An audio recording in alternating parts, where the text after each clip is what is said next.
Bell যদি হয় গাছ পাকা তাহলে ভর্তা বানালে কার না ভালো লাগবে। আর জালি কুমড়াটা আমাদের গাছেই ধরেছে, তো এটা দিয়ে ডাল দিয়ে রান্না করা হবে লাউয়ের মতো করে, লাউয়ের পরিবর্তে। সো হ্যালো এভরিওয়ান, আসসালামু আলাইকুম। সবাই কেমন আছেন? আশা করি অনেক ভালো আছেন, আমরাও অনেক ভালো আছি। ওয়েলকাম জানাচ্ছি নতুন একটা ভিডিওতে। অবশ্যই পাশে থাকবেন, দেখবেন, সাপোর্ট করবেন।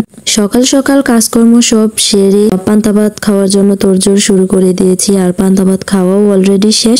তো শেষ করার পরে আবার দুপুরে কি রান্না করব সেটাই চিন্তা ভাবনা করতে করতে তারপরে আবার কাটাকুটিতে লেগে গেলাম। জালি কুমড়ো দিয়ে লাউ দিয়ে রান্না করা হবে, আর ডিম দিয়ে আলু কুচিয়ে রান্না করা হবে। তো এগুলো আমি কেটে কুটে ধুয়ে তারপরে রান্না করে দিয়ে আসলাম মাকে রান্না করার জন্য। আর এইদিকে আমি গাছ পাকা বেল নিলাম ভর্তা করার জন্য। গাছ পাকা বেল যদি একেবারে গাছ থেকে পাকা নামানো যায় তাহলে খেতে ভর্তা বানিয়ে কার না মজা লাগবে বলে। তো এইদিকে আমি কয়েকটা মরিচ নিয়ে নিয়েছি, যেগুলো টালা মরিচ বলে, আমি কাঁচা মরিচ দেইনি। আর অনেকে ধনেপাতা দেয়, আমি ধনেপাতা দিলে খেতে পারি না, তো আমি ধনেপাতাটা স্কিপ করছি। তো এইদিকে আমার ভর্তা বানানোটা প্রায় শেষ, আর দারুণ মজা হয়েছিল। আর আপনারা যারা একটু বেশি মিষ্টি চান তারা চিনিটাও অ্যাড করে দিতে পারেন, আমি দেইনি। তো এইদিকে আমি পেঁয়াজ কেটে নিলাম, আর পেঁয়াজ কাটার পরে আমি মাংসগুলো কুটি কুটি করে কেটে নিলাম। মাংসগুলো প্রথমে কিন্তু ফ্রিজে ছিল, তো আমি ফ্রিজ থেকে 1 ঘন্টা আগে আমি নামিয়ে পানিতে ভিজিয়ে রেখেছিলাম। তো ভিজানোর পরে দেখি একটু একটু খুলেছে 2-1 টুকরো করে। তো আমি টেনে টুনে যতটুকু পেরেছি খুলেছি, বাকিটুকু আবার পানিতে ভিজিয়ে রেখেছি। এইভাবেই আমি আস্তে আস্তে একটু একটু করে কাটলাম, আর কাটতে কাটতে পুরোটাই কেটে ফেললাম, কেননা আজকে একটু টানাটানি করে খুলেছি, কেননা টাইমের শর্ট ছিল। তো যতটুকু পারি টেনে টুনে তাড়াতাড়ি করলেই ভালো হয়। তো এদিকে আমার সব কাটাকুটি শেষ, এখন আমি মাংসগুলো রান্না করে নিয়ে মেরিনেট করে নেব। ঠান্ডা জ্বর হওয়াতে গলার স্বর অন্যরকম শোনাচ্ছে, তো সবাই এইটা অ্যাভয়েড করবেন আর দয়া করে ভিডিওটা পুরোটা দেখবেন।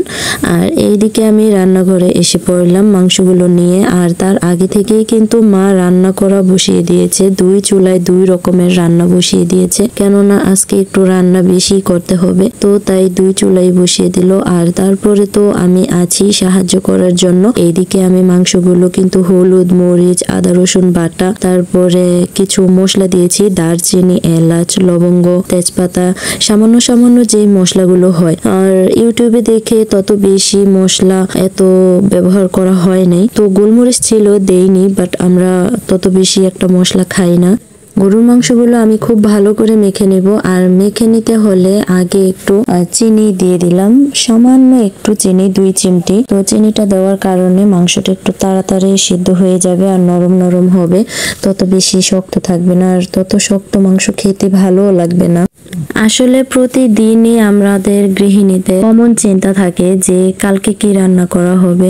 রাত থেকেই চিন্তা করা শুরু করতে থাকি যে সকালে কি রান্না করব, সকালে খাওয়ার পরে আবার দুপুরে কি রান্না করব। এই টেনশনে প্রতিটা গৃহিণী রাতটা পার করে। তো এরকমই রাত্রেও চিন্তা হয়েছিল সকালে কি রান্না করা হবে আর দুপুরে কি রান্না করা হবে। তো এদিকে আমার মাংসগুলো কিন্তু প্রায় মেরিনেট করা শেষ হয়ে গেছিল।